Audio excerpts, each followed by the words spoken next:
Friends, Andrew here. Welcome back to Drew Tutorial, and in this video I'm going to show you how to align your cells or data in your table in Excel. So as you can see here, I have a very easy data here, which is basically column A, column B total. And what I'm doing here is just some division. If I click on it, you will see that it's some simple divisions, right?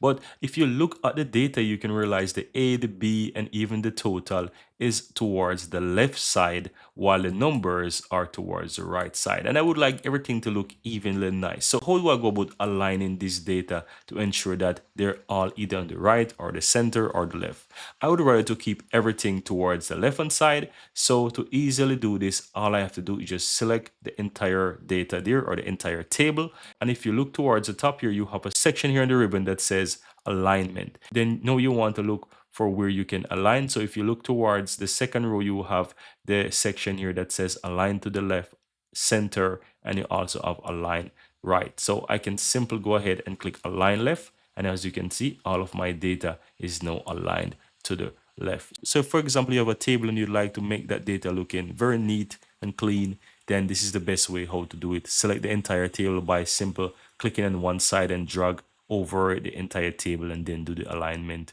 as I show you here. So that's it, guys. Very easy and very simple how to align tables or your data in Excel. Very easy and very simple.